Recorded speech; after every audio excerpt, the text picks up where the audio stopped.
Highland TV. Ang aming channel nakadepende sa inyong lokasyon. Para naman sa mga gumagamit ng free TV o digital smart TV, iposisyon ang inyong antena sa labas ng bahay at hanapin ang Channel 44. Pwede rin kaming subaybayan live sa Regional News Group Luzon Facebook page at RNG Luzon YouTube channel. Araw-araw tumutok para sa mga balita, latest updates at kulitan tuwing umaga. Recount the narratives that matter with these simple steps. Rescan your Digi boxes and look for Highland TV on the list. Make sure to reposition your antennas for those watching through digital smart TVs. Catch us beyond the screen through our social media platforms on the Regional News Group Luzon Facebook page and RNG Luzon YouTube channel. So hit that notification bell for more updates.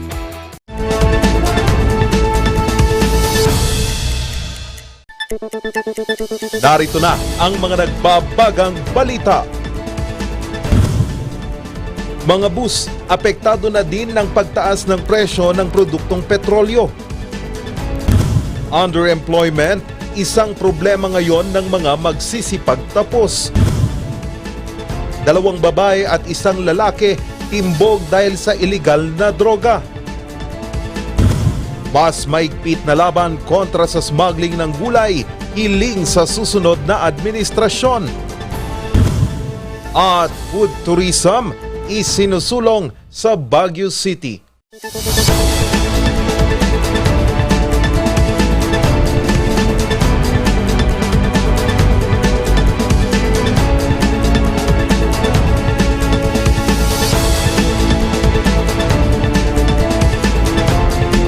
Mula sa Highland TV News Center Baguio, ito ang Luzon Headlines. Naimbag nga malam amiyanan a Luzon, hatid namin ang mga may init at mga bagong mga balita. Ramdam na ng mga bus companies ang walang pakundangang pagtaas ng presyo ng produktong petrolyo. Narito ang report. Malaking ginhawa para kay Irene ang pagbabalik operasyon ng bus ngayong nasa Alert Level 1 na ang halos buong bansa. Pero sa unti-unting pagtaas ng presyo ng produktong petrolyo, pinangangambahan ang pagtataas ng pamasahe o kaya pagbabawas ng mga biyahe. Importante sir. Kasi pag may bus ka, madali lang makapunta sa Manila. Konti ang bibiyahing papuntang Manila, mahirap din na maghintay. Kaya kahit taasan na lang siguro ng konti para maraming bibiyahe sa papunta na Manila. Personally, it would be kind of a hassle for us tourists na pumunta, bababaan yung bilang ng number ng bus na bababa ng Baguio. Pero hindi din naman ako makapagsalita na tataasan na lang din yung pamasahe. Pinawi naman ito ng Asosasyon ng mga Provincial Bus sa bansa. Hindi ho tayo magtataas ng pamasahe, apektado lahat ng mananakay. Kung hindi, yung sektor lang po namin, mapag-aralan ninyo na matulungan po ninyo ng non-revenue na mga solusyon. Dahil sa walang pakundangang pagtaas ng presyo ng produktong petrolyo, apektado na din ang operasyon ng iba't ibang mga provincial bus sa bansa. Kaya ang ibang kumpanya pinipiling magtanggal na lang ng kanilang mga empleyado. Sa provincial bus, hindi lang po driver, meron po konduktor, meron po kaming mga allied workers. Ito po yung mga nagtatrabaho sa terminal, mga dispatcher, terminal ticket seller, pati mekaniko na mini-maintain namin. So meron ho kaming mga 4 to 5 employees per bus na kailangan po namin i-maintain. So we're talking of about kinumpute ko kanina around 26,000 po o 28,000 employees po ang affected. Maliban sa pagtaas ng presyo ng petrolyo, problema din ng mga provincial bus operators ang pagtaas sa singil ng toll fee, registration ng mga bus sa LTFRB at mandato ng LTFRB na dapat magkarga lang ang mga bus sa mga integrated terminals. Kaya naman, may inihaing solusyon ang asosasyon. Patuloy po namin sana magamit yung aming mga sariling terminal dito sa loob ng Manila. Yung pong polisiya ng LTFRB, na gamitin namin yung mga integrated terminal, naka-apekto sa amin ng malaki yon. Kasi po, nagkakaroon po kami ng non-revenue kilometers.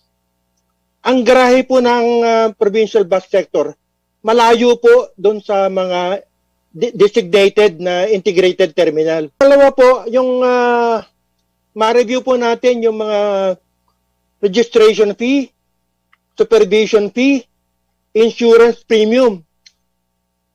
Kahit na 30% lang po ang ginagamit naming bus, yung 100% po ng aming mga fleet, kailangan po namin irehistro.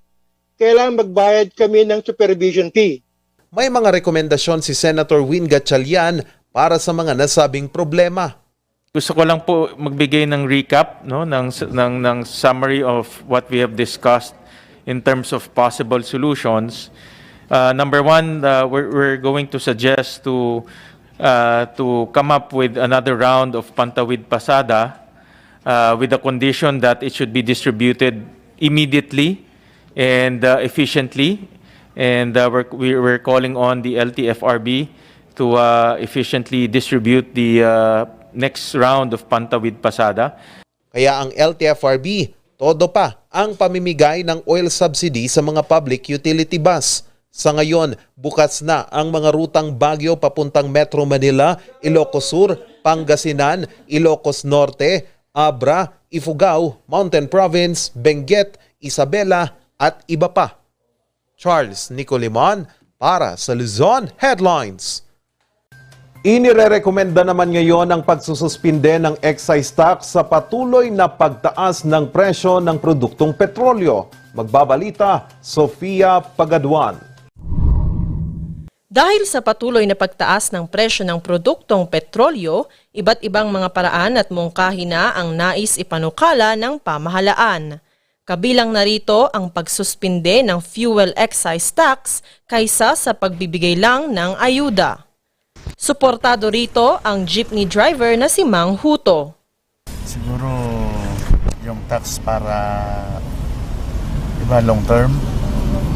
Yung ayuda pag binigay mo, nagastos wala na. Di mas maganda yung tax na lang ano. At least long term yun, di ba? Dagdag pa niya, hindi sapat ang ibinibigay na ayuda. Weekly na may ayuda. Oo nga. Di kung wala. Di mas maganda yung ano para long term. At least hindi rin lang kami ang makikinabang. Ang ilang transport associations naman, sabay na pagbibigay ayuda at pagsuspinde ng excise tax ang sigaw. Kung pwede sana, sabay na. Ayun sa kasi sa ayuda kasi parang public transport lang ang nakikinabang. Samantalang kung yung excise tax, kahit mga private na may negosyo rin, pwedeng makinabang din sa bawas ng fuel price. Ngunit kahit na nagkakaisa na ang karamihan sa pagtanggal ng fuel excise tax, ay tinutulan ito ni incoming President Bongbong Marcos. Giit niya, pagbibigay ayuda ang dapat na pagtuon ng pansin. I prefer to handle the problem on the other side of the equation and provide assistance to those who are in need. Because if you reduce the excise taxes, that does not necessarily help those who are most in need, yung talagang tinatamaan. Kasi blanket eh. So ang aking iniisip, kung sino yung mga kagad na tinamaan, example, yung lumabas kagad, mga transport, yung mga nagpapasada, all of that, tinamaan kagad, i-focus natin muna sa kanila. Yung mga nangangailangan talaga. Tugon ng LTFRB, kung nabigyan ulit tayo ng bagong pondo, di yun ulit ang gagamitin natin for the next ulit na fuel subsidy. As ngayon, ang ginagamit po natin, yung para sa Tranche 1 and Tranche 2. Ito po yung sa GAA, sa General Appropriations Act. Kung maalala nyo po, last time galing yun sa ibang pondo yung dati noon kaya ang nakalagay lang talaga doon is pang PUJs. Pero ngayon, nasama na yung iba't ibang denominations natin. So, kasama na ang bus, kasama na ang taxi, kasama na ang UV, kasama ng mga shuttle at tourist trans. Dahil na rin sa implementasyon ng Tax Reform for Acceleration and Inclusion o TRAIN Law noong 2018, tumaas ang excise tax ng diesel fuel oil, unleaded premium gasoline at mga bunker fuel oil mula 2 piso hanggang 6 na piso. Bagamat nais ng susunod na administrasyon na siyasatin muli ang nilalaman ng batas, patuloy pa rin ang implementasyon nito sa nasyonal. Sofia Pagaduan para sa Luzon Headlines. 4 na tulak ng droga arestado sa magkakahiwalay na operasyon sa Bukod Benguet. Magbabalita, Ren de Guzman. Kung dati drug-free ang Bukod Benguet, ngayon, binabalak na ng PNP Bukod na muling suriin ang kanilang anti-drug criminality plan. Ito'y matapos maaktuhan ng mga otoridad sa bisa ng isang search warrant ang pot session ng 55 anyos na si Ursula Bulianan Kabigat at 53 anyos na si Ernesto Telino pasado alas 12:15 ng tanghali kahapon sa sitio Yabngawan, Carao, Bukod, Benguet. Nakumpiska sa kanila ang isang pakete ng hinihinalang shabu na may bigat na 0.15 gramo at nagkakahalaga ng 1,020 pesos. Sa bisa rin ng isang search warrant, natimbog pasado alas 9:25 ng umaga kahapon si Rica Padilla Ayengan, 35 taong gulang sa Kiweng Lagdek, sitio Ambangeg, Daklan, Bukod, Benguet. Nakumpiska sa kanya ang 4 na sachet ng hinihinalang shabu na nagkakahalaga ng 5,440 pesos. Matagal naman na walang dito dyan. Walang proliferation ng droga dito sa Bukod, sir. Hanggang dumating ng mga dalawang ito, yung nahuli na ito, yung babayang lalaki na ito, sila ang tulak dito eh. Kaya salamat kami sa mga barangay officials at mga concerned citizen doon na sinabihan kami kaagad. Kaya nagkaroon kami ng pag-apply tayo ng CW. Ang tatlo ay haharap sa kasong paglabag sa Republic Act 9165 o ang Comprehensive Dangerous Drugs Act of 2002. Ayon sa PNP Cordillera, isang malaking hakbang raw ang pagkakahuli sa mga ito. Haring at that time is maliit yung nahuli sa kanila, pero we never know what if hindi sila nahuli. They can sell a bigger price or bigger amount ng drugs.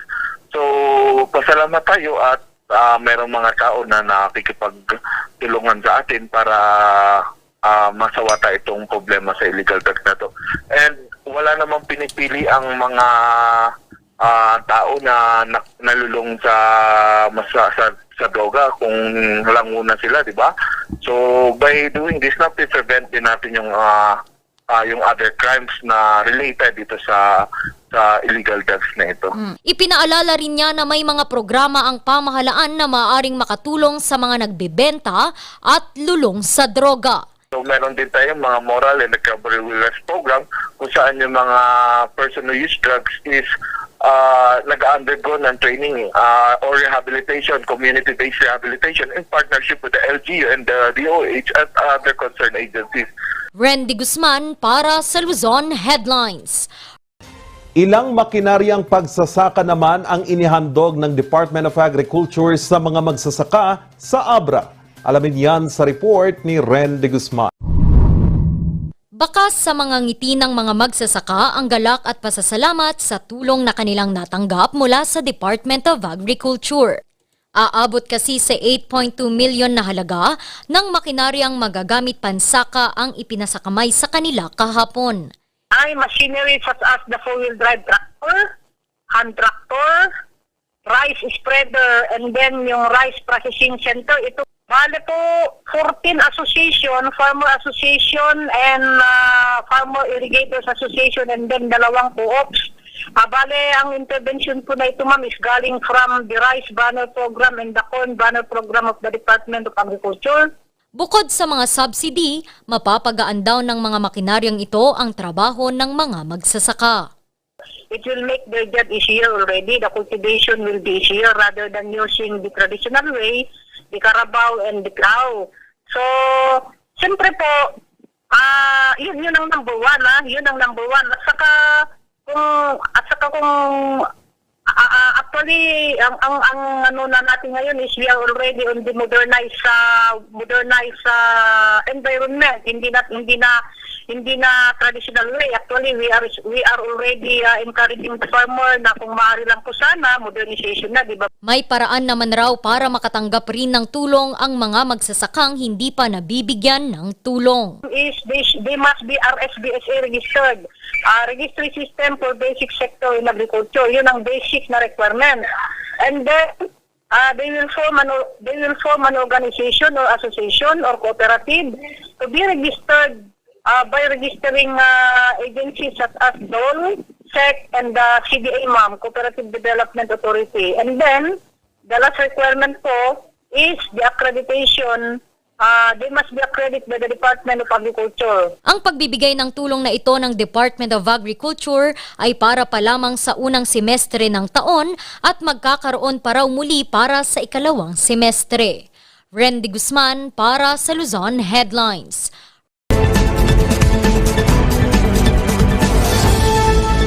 Nakita natin yung suspect sa viral hit and run accident na mukhang may VIP treatment nung pumunta siya sa office of the Philippine National Police.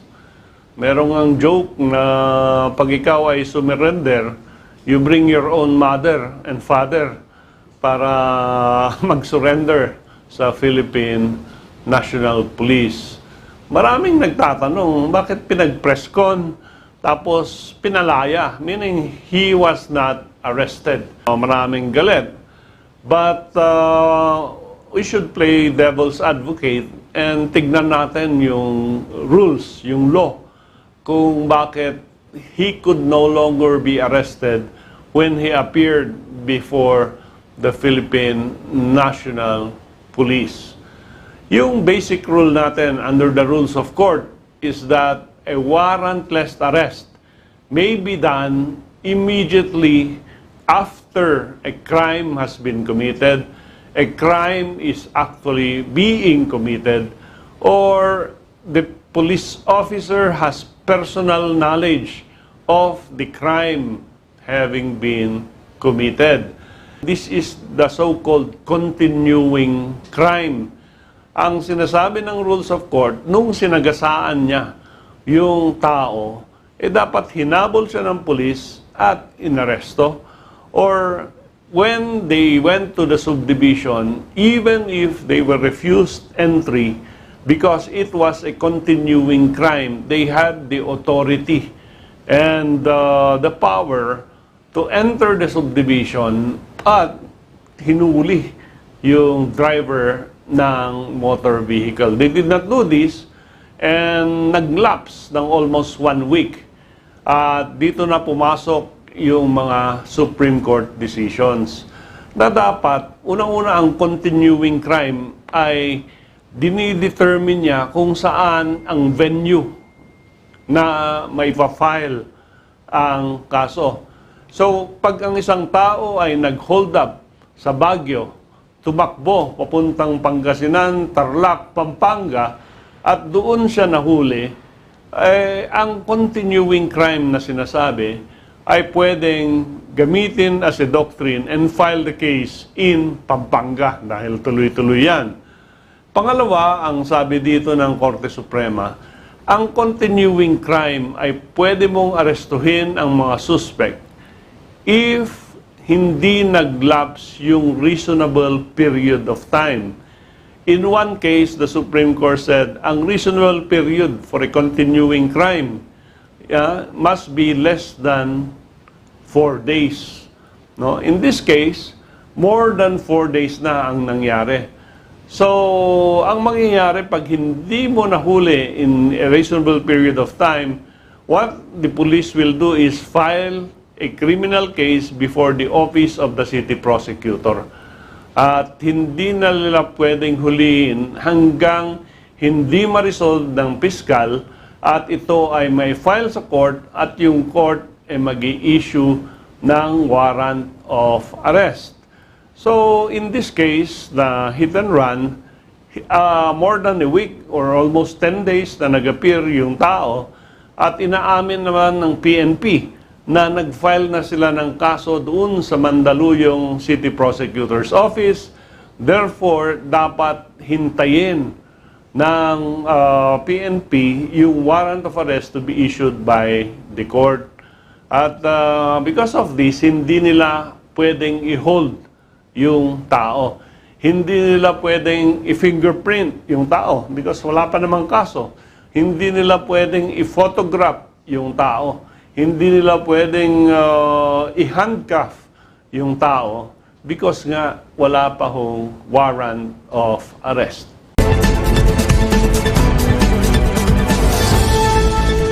Ang bahaging ito ay hatid sa inyo ng Pines Estate and Gaming Corporation.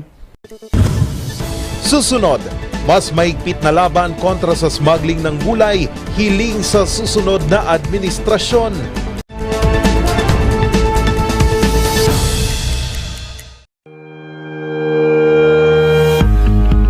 The Baguio Country Club, the first and only 5-star mountain resort in the Philippines, is fully equipped and ready to welcome you back.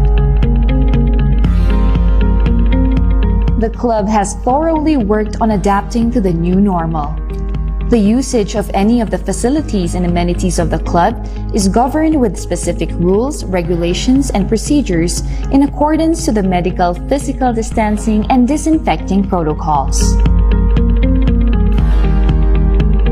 And as you return back here to your second home and make new memories with us, we assure you that at the Baguio Country Club, you do not have to worry because we can assure you that the club continuously puts great importance to the health, safety, and wellness of its members, guests, and employees. Coronavirus. Dahil dito, may mga bagay na hindi mo na magagawa. Ngunit, may katuwang ka. PDA or Pau de Arco Herbal Capsule na may antiviral quercetin at immunity booster. Mag-PDA or Pau de Arco Herbal Capsule araw-araw para iwas sakit, iwas virus. PDA. Proteksyon, depensa, alay sa kalusugan. PDA or Pau de Arco Herbal Capsule is available in all leading drugstores nationwide. Another quality product of Aldrich Corporation.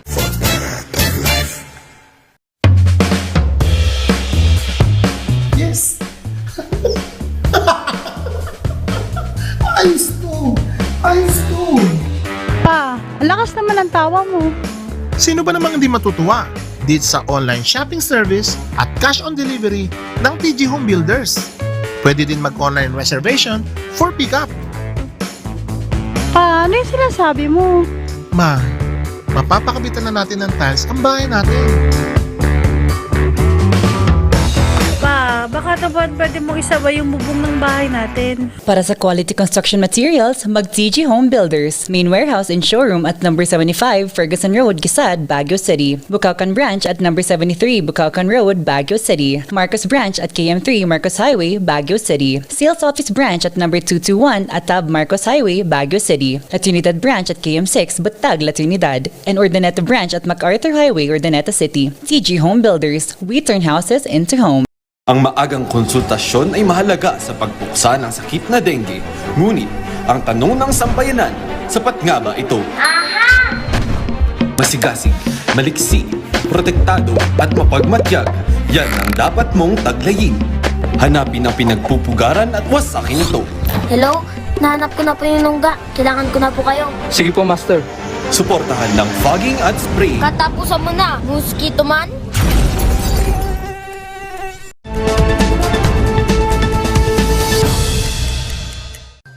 Hiling naman ngayon ng mga magsasaka ng Benguet ang mas mahigpit na laban kontra sa smuggling ng gulay kay President-elect Bongbong Marcos. Tiwala naman dito ang Department of Agriculture. Narito ang report.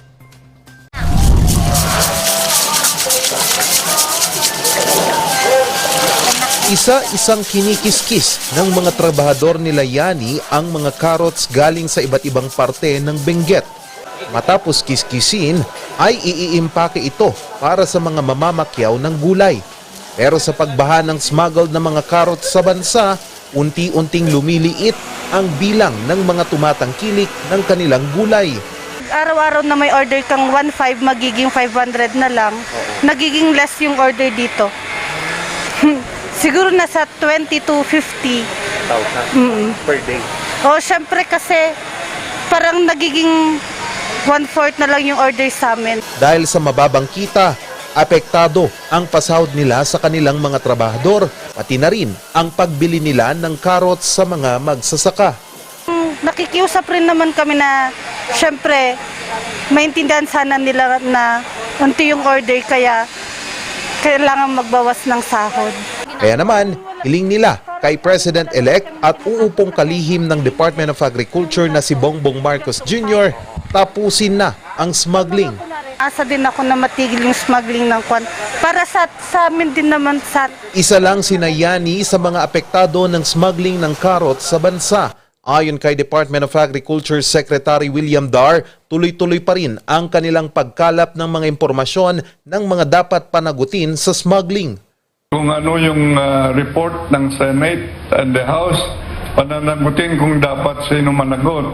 Number two, we continue to do our evidence collection para kasi we need to really have evidences to nail down on our people. Mayroon na kami meanwhile, we have reassigned some of these people para doon sa areas na where they were having this ay hindi nila may tuloy yung malpractices nila. Malaki naman ang tiwala ng kalihim sa pagresolba ng nasabing issue kay President-elect Bongbong Marcos. Dapat yun po ang isang pagtuunan po. Yes, malaking tiwala po natin.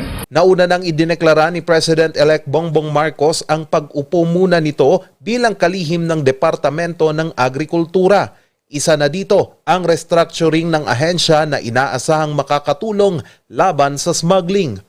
As we come into the planting period, the harvest period after the rainy season, during, before, and after the rainy season, hopefully we can counteract some of the increases in prices. You may have noted that Thailand and Vietnam, for example, one of our main sources of imported rice, have decided to ban their rice exports, at least for now.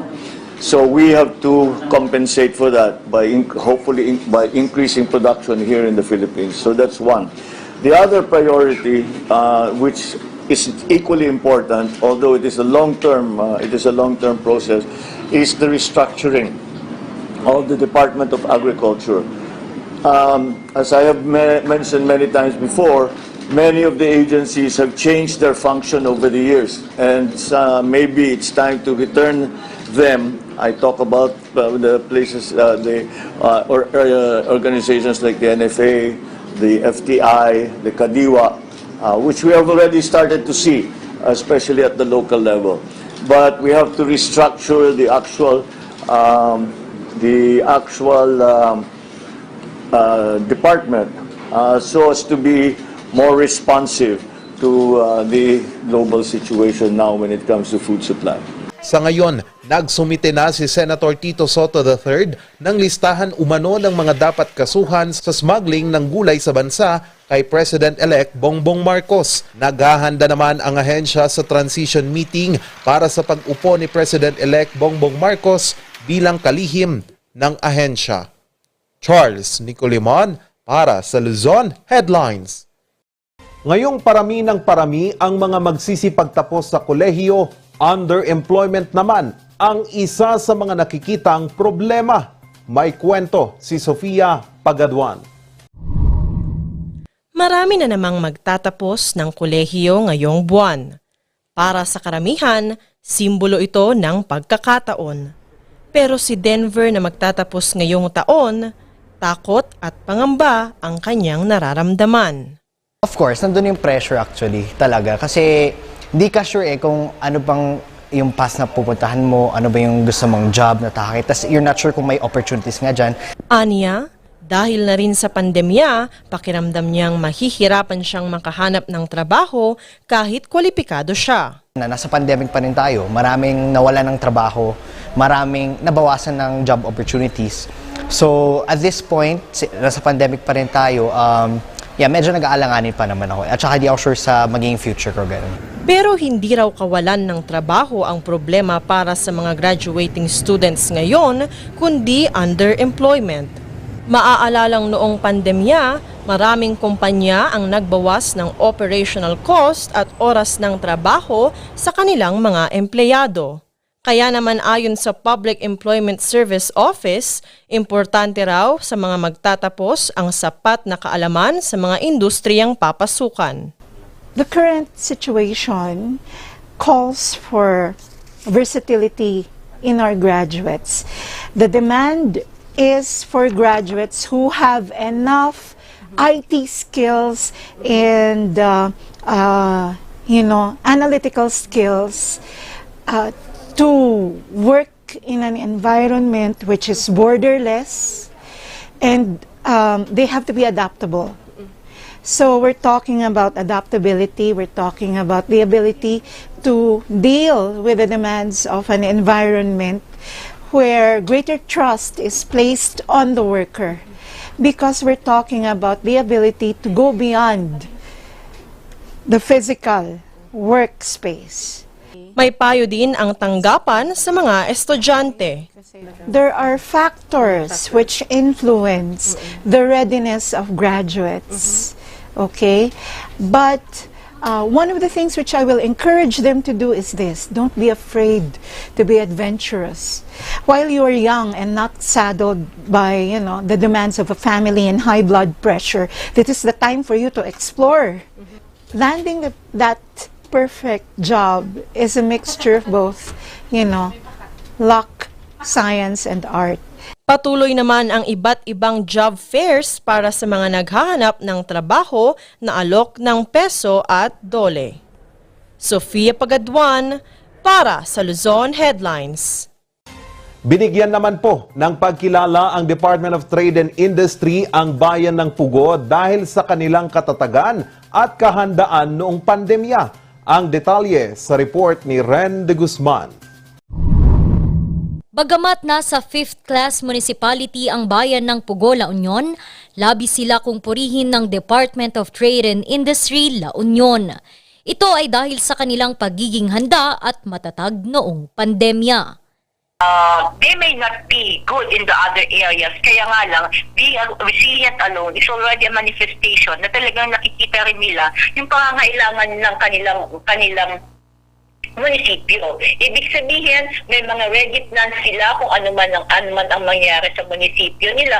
That alone would entail na talagang maganda rin yung mga priority na ginagawa ng municipality Pugo. Ibig sabihin nga, whatever happens, anumang sakuna, nakatayo sila at they have some funds allotted doon sa kanilang mga resiliency program. So, may mga ambulansya sila, may mga sa yung disaster risk management plan nila is in place. Dahil dito, nakikita rin nilang mas dadami ang mga residente at negosyanteng mamumuhunan sa bayan. Alam naman natin that the municipality of Pugo has the cleanest water, perhaps in Region 1, di ba? That alone. And then makikita mo kasi not only for the residents but also for investors, di po ba?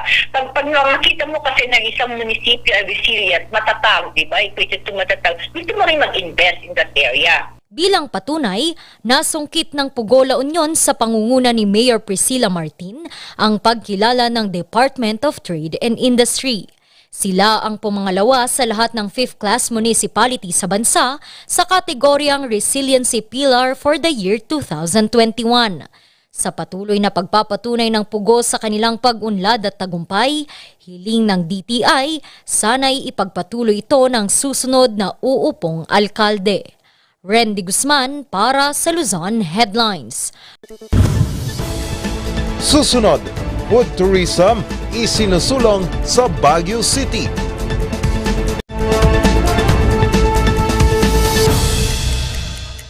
Ang maagang konsultasyon ay mahalaga sa pagpuksa ng sakit na dengue. Ngunit, ang tanong ng sambayanan, sapat nga ba ito? Masigasig, maliksi, protektado at mapagmatyag, yan ang dapat mong taglayin. Hanapin ang pinagpupugaran at wasakin ito. Hello? Nahanap ko na po yung nungga. Kailangan ko na po kayo. Sige po, Master. Suportahan ng fogging at spraying. Katapusan mo na, mosquito man.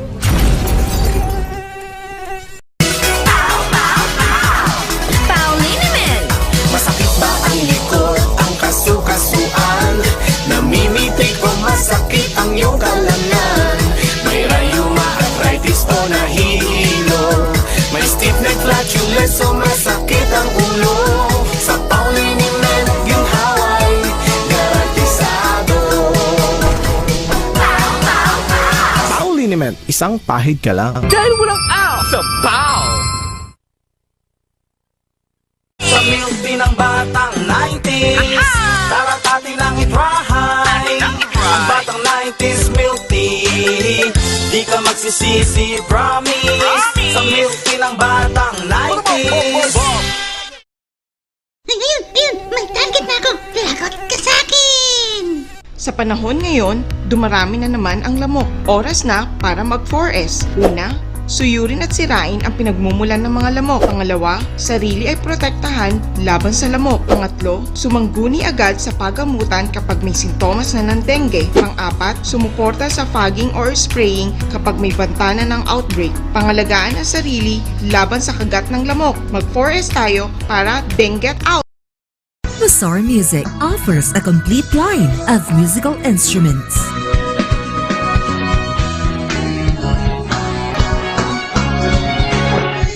Mazar Music, Baguio's pioneer in online music and art lessons.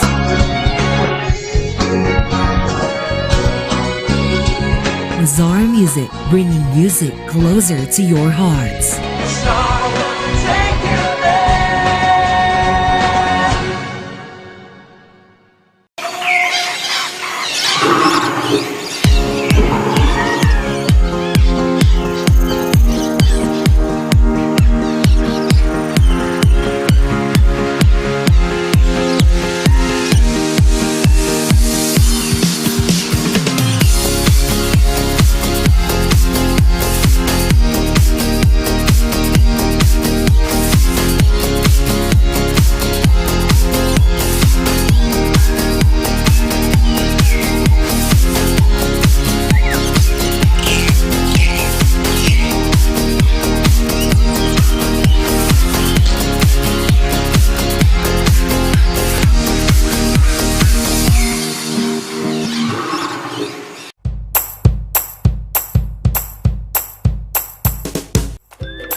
Best sellers that we have are the pork sisig, sizzling liempo, quarter leg, and then we have the sizzling beef pares as well.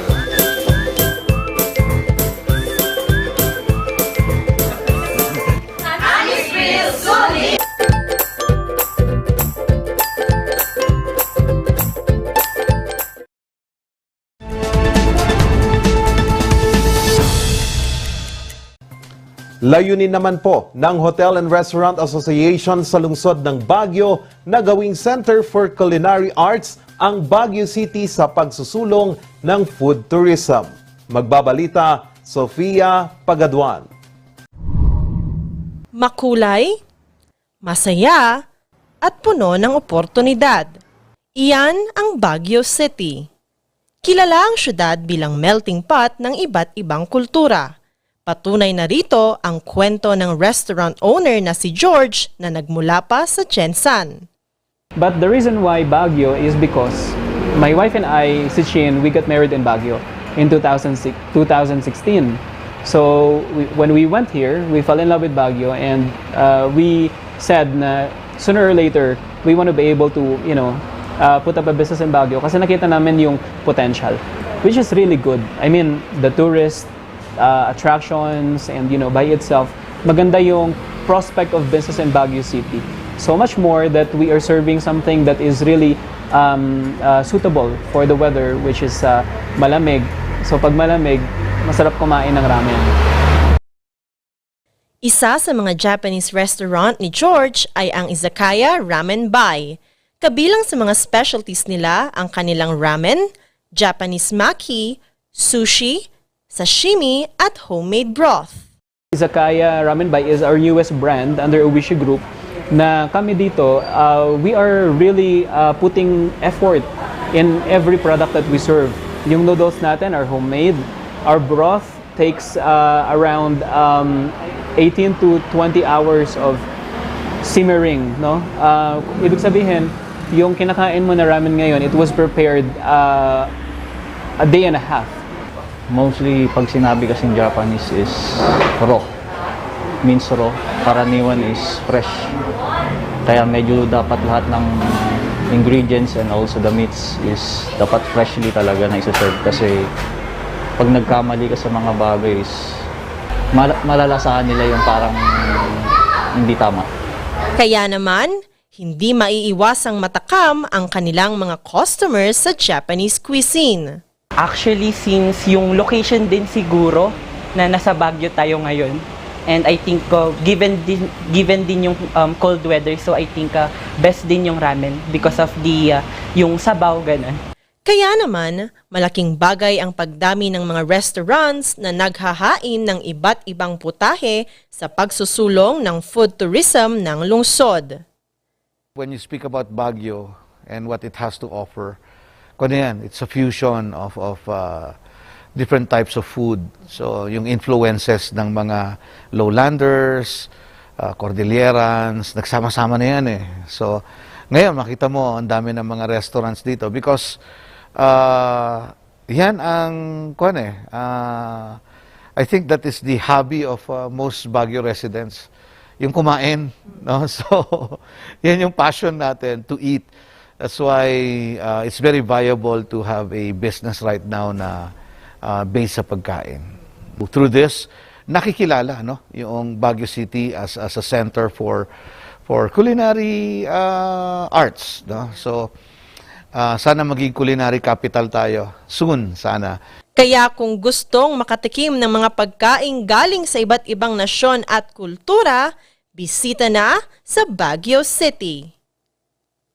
Sofia Pagaduan para sa Luzon Headlines. At yan ang mga balitang nakalat ng Luzon Headlines ngayong araw. Maraming salamat at muli magandang gabi po sa inyong lahat.